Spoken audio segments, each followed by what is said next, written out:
Have you ever said to yourself, I'll just have one, and then suddenly you've had the whole thing? Chocolate, cake, snacks, and then you're sat there thinking, what is wrong with me?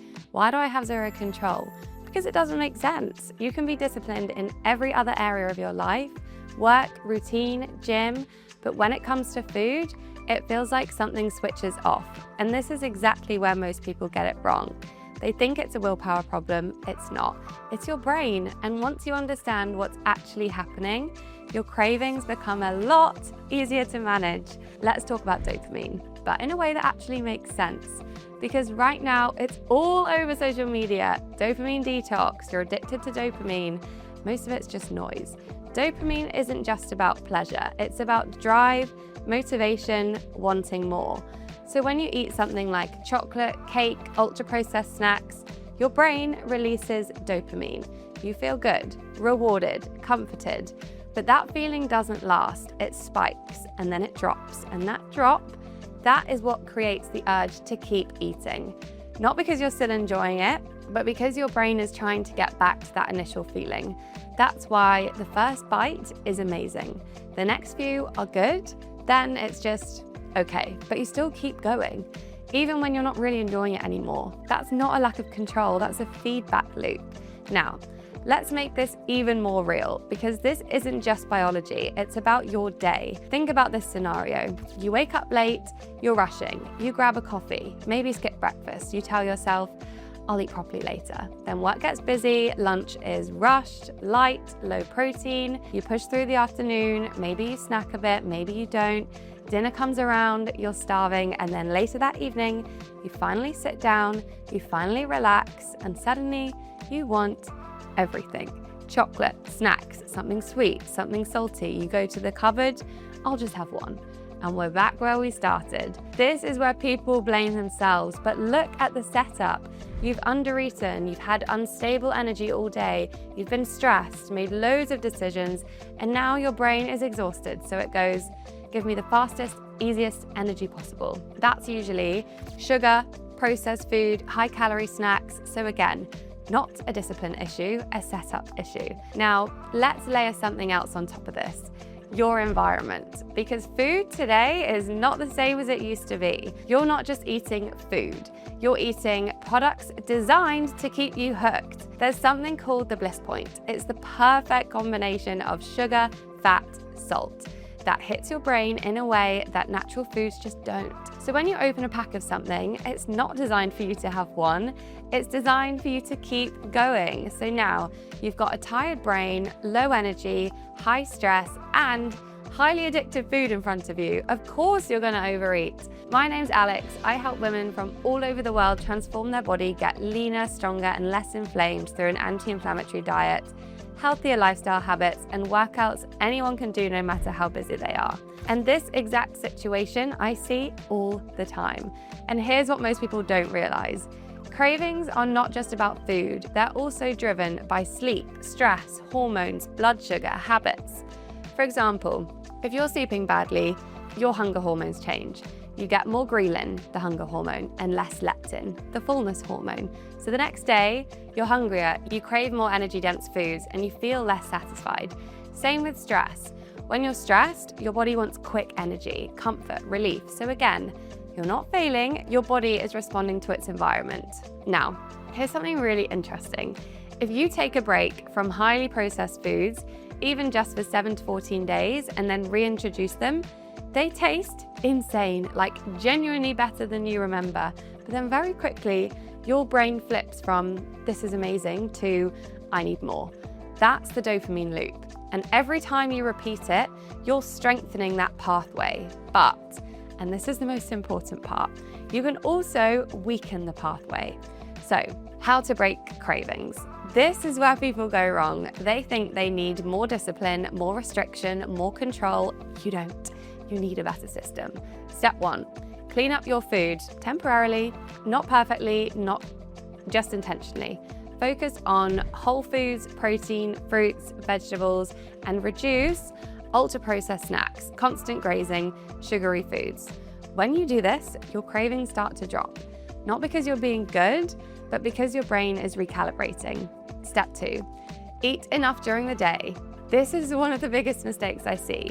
Women trying to save calories during the day and then losing control at night. If you undereat earlier, you will overeat later every time. So instead, build meals that actually satisfy you, protein with every meal, fiber to keep you full, carbs for energy, because when your body feels fed, it stops panicking.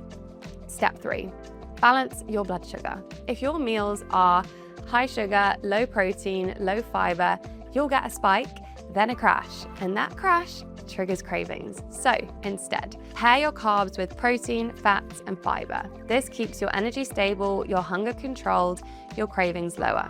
Step 4, fix your environment. This is one of the simplest changes, but one of the most powerful.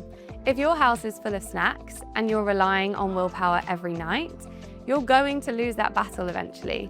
So instead, keep trigger foods out of sight. Don't stock what you can't control for now. Have better options ready. Make the good choice, the easy choice. Step 5, let your taste buds reset. Right now, if you eat a lot of processed food, your taste buds are desensitized. So normal food feels boring, bland, unsatisfying, but after a couple of weeks, I promise you everything changes. Fruit tastes sweeter, meals feel more satisfying, and those foods you used to crave, sometimes they taste too sweet, feel too heavy, don't hit the same. Step 6, make it easy, not perfect. This is where most people mess it up. They go all in, cut everything, try to be perfect, and then they burn out. Instead, think structured simplicity, not restriction and punishment. Because when you improve things even slightly, everything improves: energy, sleep, focus, workouts, your body composition. This is what I see with clients all the time. They don't suddenly become more motivated, they just feel better. They have more energy, feel more in control, stop thinking about food all day. That's not motivation, that's momentum. But don't take this too far. This is not about never eating cake again, being perfect, cutting out everything you enjoy because that always backfires. The goal is control, awareness, balance. You should be able to go out for dinner, have dessert, enjoy your life without it turning into spiral, because the problem isn't the food, it's the relationship with it. So, why cravings feel worse at night and on weekends? Let's talk about that. Why is it that during the day you can be so good and then at night everything falls apart? Or during the week you're on track and then the weekend comes and it's like a completely different person takes over? This isn't random. There are a few reasons this happens. First, decision fatigue. All day long, you're making decisions: what to wear, what to do at work, messages, emails, responsibilities. By the evening, your brain is tired. And when your brain is tired, it defaults to what's easy. And what's easy? Comfort, convenience, food. Second, you finally slow down. During the day, you're distracted, you're busy, you don't have time to think about food. But at night, you sit down, you relax, and suddenly all the cravings you didn't notice earlier catch up with you. Third, habits. If you're used to watching TV and snacking, having something sweet after dinner, eating when you're bored, your brain starts to expect it. So even if you're not physically hungry, you feel like you need something. And this is where people get confused, because they think, I'm hungry, but actually you're tired, bored, stressed, or just in a habit loop. So what to do in the moment when the cravings hit? Because this is the part most people struggle with. It's easy to talk about eat better during the day, but what about when you're sat on the sofa thinking about snacks? Here's what I tell my clients. Don't try to rely on willpower in that moment. Instead, pause, not forever, 5-10 minutes, and ask yourself, am I actually hungry, or do I just want something? If you're genuinely hungry, eat. But make it a proper choice, not a reactive one. Something like protein and something sweet, yogurt and fruit, a balanced snack. If you're not hungry, change your state, because cravings thrive when you stay still. So instead, get up and move, brush your teeth, make a tea, go for a short walk. Even just breaking that pattern for a few minutes can completely change the outcome. And here's the key point. You don't need to win every craving. You just need to interrupt the pattern more often. Because every time you pause, Every time you choose slightly better, you weaken that loop, and over time it gets easier, not because you suddenly have more willpower, but because the habit isn't as strong anymore. Why you undo everything on the weekends? Now, quickly on weekends, because this is a big one. A lot of people feel like I'm so good Monday to Friday, and then I ruin it in 2 days. But here's the reality. It's not the weekend that's the problem. It's the extremes. If your week looks very controlled, very restrictive, very on track, the weekend becomes very unstructured, very impulsive, all or nothing. So instead of thinking, I need to be perfect in the week, think, I need to be consistent overall. That might look like still having structure at weekends, not skipping meals, still hitting your protein, still moving your body, but allowing flexibility. Because when your approach is balanced, you don't feel the need to rebound, and this is where everything starts to click.